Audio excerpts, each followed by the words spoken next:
अंता उपचुनाव को लेकर एक बार फिर आपके सामने उपस्थित हैं हम। अंता में आज नरेश मीणा ने अपना नामांकन भर दिया है। नरेश मीणा ने निर्दलीय अपना नामांकन भरा है। कहा जा रहा है कि नामांकन में उसके साथ में सभा जो की गई उसमें अच्छी खासी भीड़ मौजूद थी। नरेश मीणा ने भाषण भी दिया, नरेश मीणा ने लोगों से आह्वान भी किया और नरेश मीणा अपना नामांकन भरने के लिए पूरे परिवार के साथ गए। नरेश मीणा ने अपने परिवार के साथ सारे मतदाताओं को ज़मीन पर लेटकर दंडवत प्रणाम किया और उसके बाद में अपना नामांकन भरने के लिए गए। ये वो बातें हैं जो हम तक आई हैं, हम आप तक पहुंचा रहे हैं। अब सवाल ये खड़ा होता है कि नरेश मीणा ने पहले कांग्रेस से टिकट मांगा, कांग्रेस ने नहीं दिया तो नरेश मीणा ने तय किया कि वो चुनाव तो लड़ेंगे। अब किस पक्ष में जाके चुनाव लड़ना है, किस पार्टी का दामन थामना है, ये फैसला उन्होंने अपने समर्थकों पे छोड़ा। नरेश मीणा के समर्थकों ने क्या फैसला किया इसकी जानकारी सटीक रूप से तो हमारे पास नहीं है, पर कहीं ना कहीं नरेश मीणा के समर्थकों ने ये कहा होगा कि नरेश मीणा ये चुनाव निर्दलीय लड़े, इसीलिए नरेश मीणा ने निर्दलीय अपना पर्चा भर दिया है। नरेश मीणा ने पर्चा तो दाखिल कर दिया, पर ये राह इतनी आसान नज़र नहीं आ रही है। 2,26,000 के आसपास मतदाता हैं अंता के अंदर और इन 2,26,000 मतदाताओं के अंदर एक लंबी सूची है कि कौन किस जाति से आता है। जातिगत समीकरणों के आधार पर राजस्थान में आज तक विधानसभा चुनाव होते आए हैं। सबसे पहला सवाल ये है कि क्या नरेश मीणा इस जातिगत समीकरण को तोड़कर इससे परे उठ जाएगा। पहला सवाल। क्यों ये सवाल खड़ा होता है? ये इसलिए खड़ा होता है क्योंकि जैसा मैंने कहा कि 10-12 जातियां हैं प्रमुख रूप से जो अंता में ये तय करती हैं कि जीत हार किसकी होगी। सबसे बड़ा समुदाय है एससी वर्ग का, जो लगभग 45,000 के आसपास जिनका वोट बैंक है। ये वोटर बल्क वोटर हैं, ये वोटर एक साथ वोट पड़ने वाला वोटर है। अब नरेश मीणा इसके अंदर कितनी सेंधमारी कर पाएंगे ये देखना होगा। इसीलिए शायद नरेश मीणा ने चर्चा की थी कि चंद्रशेखर के साथ में वो अलायंस करके उनके टिकट पे ये चुनाव लड़ सकते हैं। इसके अलावा बड़े वोटर बैंक की मैं बात करूं तो मीणा समुदाय का वोट बैंक बड़ा है, 35,000 का वोट बैंक है। इसी के साथ माली हैं 32,000 के आसपास, गुजर 20,000 है, राजपूत 20,000 है, धाकड़ 25,000 के आसपास हैं, ब्राह्मण वोट भी हैं 20,000, जाटों के 12,000 वोट हैं। सवाल ये खड़ा होता है कि क्यों चंद्रशेखर से बात नहीं बनी, जब ये नरेश मीणा जानते थे कि 45,000 का बल्क वोट बैंक अंता के अंदर मौजूद है उस समुदाय का, जो एक साथ जाएगा, एक मुश्त जाएगा, और 35,000 के आसपास का वोट बैंक मीणाओं का मौजूद था। तो कहीं ना कहीं ये दोनों मिलते तो जीत हार का एक बड़ा फैसला हो सकता था। 2,26,000 में से औसत अगर देखी जाए और 70% भी वोटिंग होती है तो लगभग 1.5-2 लाख के बीच में वोट पड़ेगा। 75-80 हज़ार वोट पाने वाला कैंडिडेट जीत हार के नज़दीक नज़र आ जाएगा। ये बात तय है अंता में। लेकिन चुनाव बड़ा रोचक हो चुका है क्योंकि नरेश मीणा अब किसके वोट काट रहे हैं। नरेश मीणा कांग्रेस को नुकसान पहुंचाते हैं तो क्या एससी वर्ग नरेश मीणा के साथ आके खड़ा होगा? क्या ये 45,000 वोटों में से नरेश मीणा अधिकतर वोट ले पाएंगे? क्योंकि नरेश मीणा के सामने संकट है अभी 35,000 मीणा वोटों को बचाए रखने का।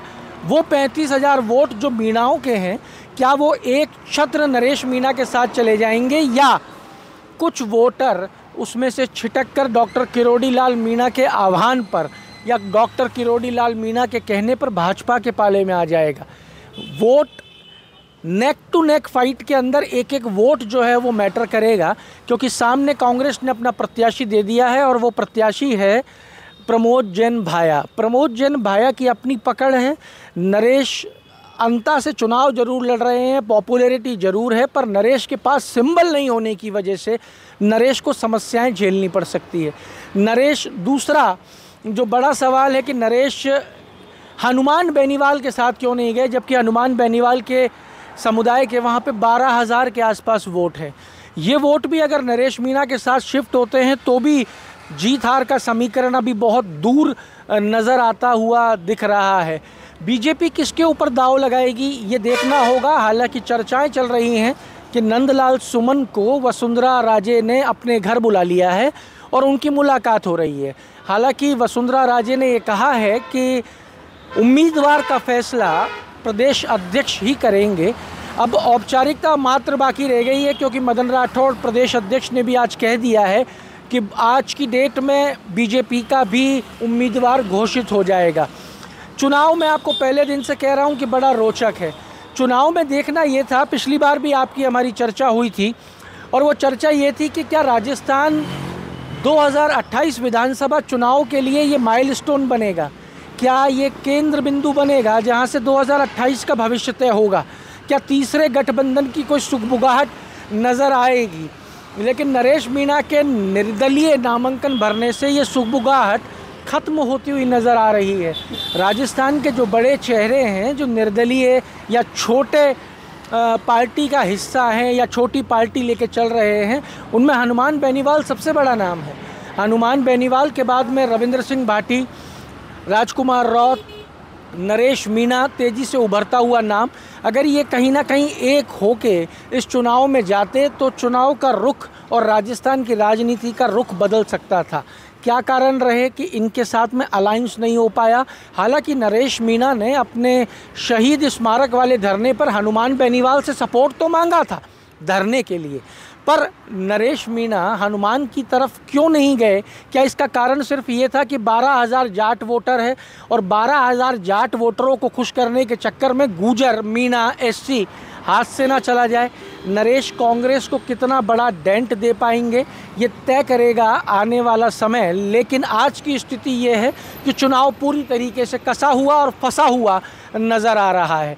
अगर सूत्रों की मानी जाए और भारतीय जनता पार्टी अपनी राष्ट्रीय उपाध्यक्ष वसुंधरा राजे के कहने पे टिकट देते हैं तो ये चुनाव अंता के अंदर एक अलग दिशा ले लेगा, क्योंकि अंता में वसुंधरा राजे की जो पकड़ है वो बहुत मजबूत बताई जाती है। नरेश मीणा के आगे एक बड़ी लड़ाई है। ये भी लड़ाई है कि अगर नरेश मीणा अंता का ये चुनाव हार जाते हैं तो उनके राजनीतिक भविष्य का क्या होगा, उनके 2028 तक के मिशन का क्या होगा। लड़ाई बहुत बड़ी है। नरेश मीणा ने किसी का दामन ना थाम के गलती की है या निर्दलीय पर्चा भरकर उन्होंने अपने मन की आवाज़ को सुनकर सही कदम उठाया है, ये तो चुनाव का नतीजा तय करेगा। पर चुनाव बुरी तरीके से फंस चुका है। अब कौन किस करवट जाएगा ये देखना होगा। क्या प्रहलाद गुंजल जो नरेश मीणा का साथ दे रहे थे अब भी नरेश मीणा का साथ देंगे? क्योंकि नरेश मीणा ने झालावाड़ में, पिपलौदी में जो बच्चों के साथ हादसा हुआ था उसमें वसुंधरा राजे को सीधा टारगेट किया था।